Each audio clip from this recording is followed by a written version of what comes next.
everyone, I'm Clarice Mariñas from BEd 3 Block 20. So today, I'm going to discuss my insights and reflections about the topics given to us by our professor, Dr. Mary Jane Mendoza.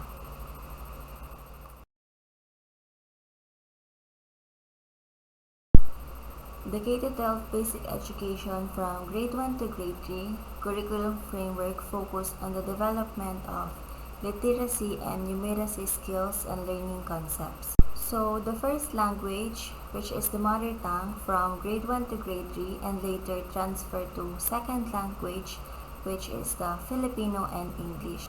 The macro skills such as listening, speaking, reading, writing, and viewing are spiral across grade levels and across languages. So the ultimate goal for this is the communicative competence, both oral and written, in 3 languages. So subjects included from grade 1 to grade 6 are language arts, Filipino, English, mother tongue, science, mathematics, aralin panlipunan or AP, edukasyon pantahanan or pangkabuhayan, EPP or TLE, MAPE, and Edukasyon sa Pagpapakatao or ESP.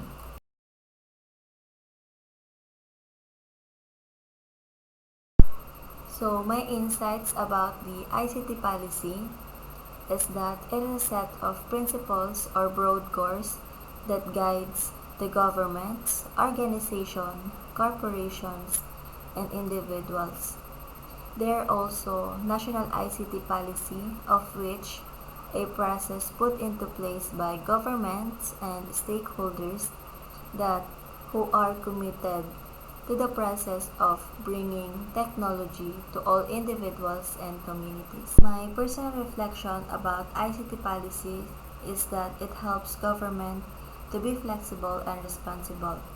It develops skilled human resources, enhance social equity, and provide opportunities for our education.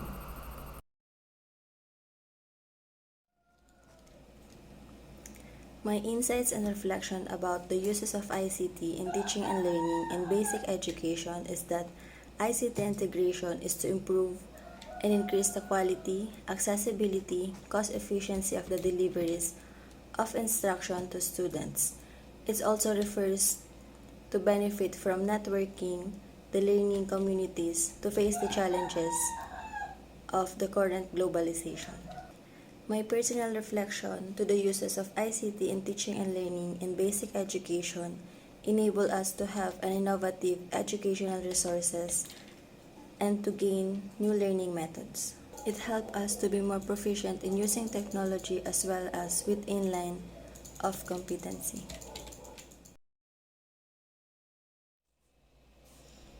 In learning theories and principles, they are using Dallas cone of experience as it has more sensory channels in interacting with the students. So there are 8 M's elements of teaching that contributes to ensure effective instructions. The 8M elements of teaching are the milieu, matter, method, media communication, motivation, mastery, and measurements. So these 2 M's, the media and materials, are actually the elements of cone of experience. So my personal reflection about theories and principles in the use and design of technology that driven learning lessons help us to create effective, efficient, and appealing instruction design such as cognitive learning theory, behaviorism learning theory, constructivism learning theory, humanism learning theory, and the connectivism learning theory. This may help us to make effective lesson plan for our teaching. My insights and reflection about Assure model is that Assure model focuses on planning and conducting instruction that incorporates media. Its main perspective is on how to integrate media, any kind of media, into instruction in a method capable of producing the desired outcomes.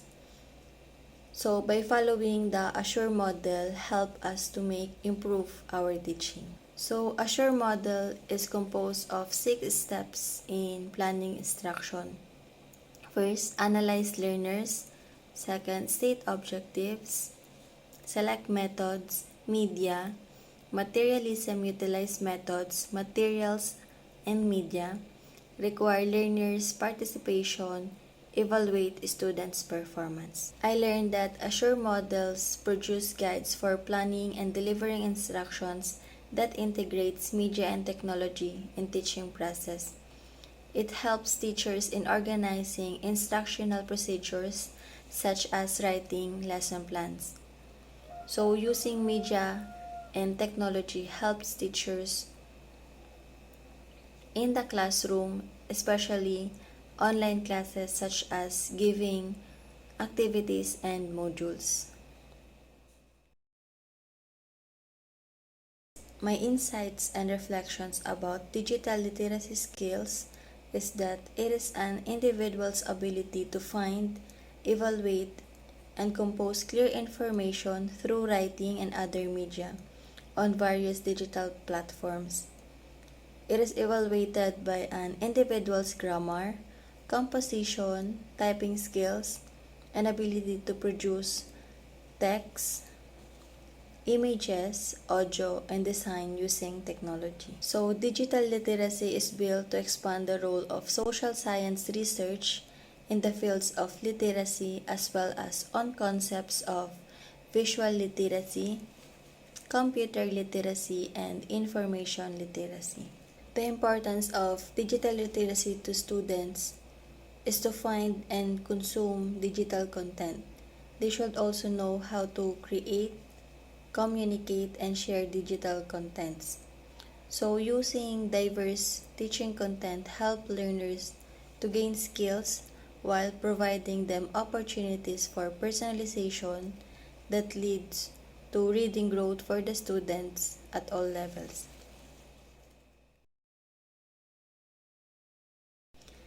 Gagner's 9 events of instructions help us to build a framework to prepare and deliver instructional content while considering and addressing conditions for learning. It is needed to prepare course goals and learning objectives before implementing the 9 events of instructions. So these goals and objectives will help situate the events to proper context. And it can also be modified to fit both content and learner's level of knowledge. I learned that Gagner's 9 events of instruction is designed based on information processing model of mental events that occur when adults are introduced with various stimuli and focuses on the learning outcomes of the learners as well as how to arrange specific instructional events to achieve our goals or outcomes.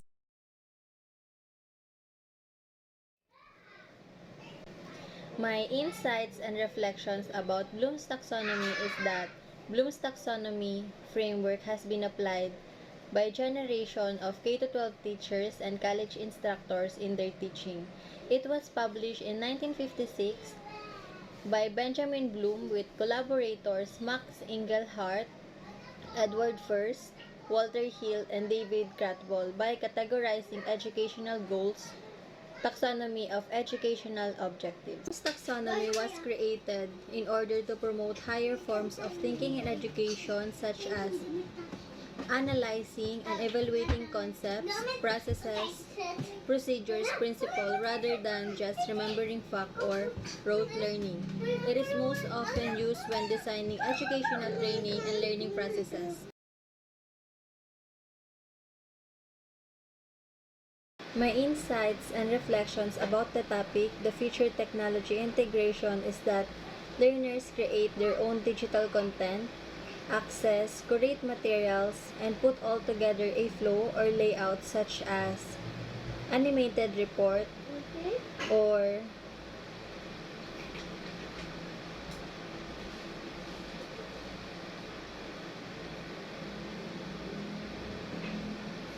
My insights and reflections about the topic, the future technology integration, is that learners create their own digital content, access, curate materials, and put all together a flow or layout such as animated report or video day chat. So, in line with this, collaborative learning prepares students for success in the evolving workplace via digital tools such as internet-based applications. I learned that the future of technology integration in instruction lies in engaging and empowering teaching methods such as student create content, collaborative learning, active learning, personal learning network, mobile learning, competency-based learning, social learning, and flipped teaching and learning. This helped the instructional methods with the use of technology to facilitate the class both physical and virtual.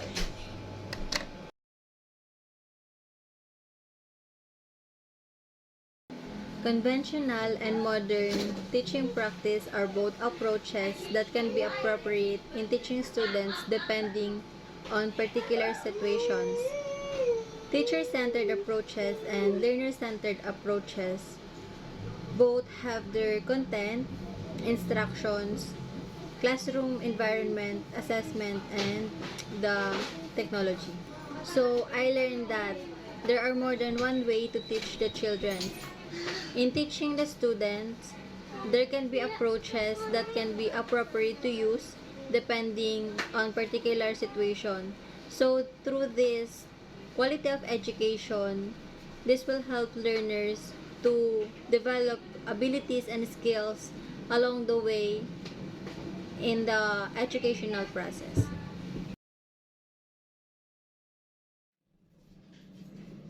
I learned that technology is used to help learners find their voice, learn what they want to do, what they can do, and what they need to help it. Also, using digital tools is great in teaching and learning. It provides a way to get students talking and share their ideas so classroom collaboration can even be taken home.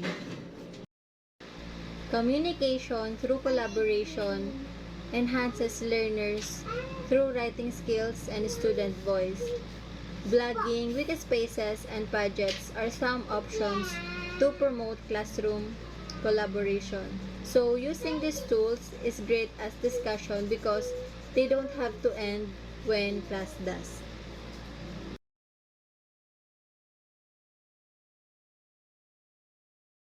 My insights and reflections about the topic is that an assessment is always considered as a key component in the process of teaching and learning.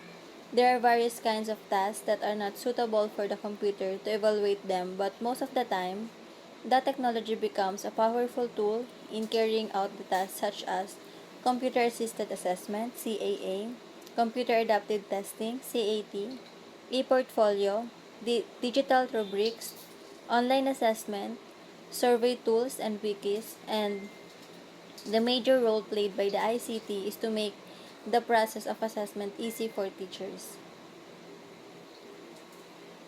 So, I learned that using ICT help learners to make use of online or web-based assessment, which turn to do self-assessment to their learning.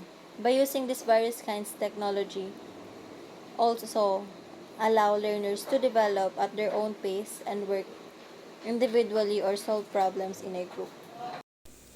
In this quote, just because kids know how to use Twitter, Snapchat, and Instagram doesn't mean they know how to use technology to enhance their learning. This means that it is not just knowing how to check these applications such as Twitter or Instagram. Kids need to understand the technology they use so that they can use it safely and effectively as well as use it appropriately. Young ones need to engage and show how to connect with one another, empathize with each other, and create lasting relationships through digital tools. In this quote, netiquette is an important part of being a digital citizen and should be taught to our students from a young age, as it promotes communication skills, prevents miscommunications, and help young ones to understand what is socially acceptable. We need to teach our kids or catch their interest so they will engage and think critically using technology. Especially in an online learning environment, we need to educate and guide the kids about internet safety to prevent cyberbullying, irresponsible social usage, and general lack of knowledge about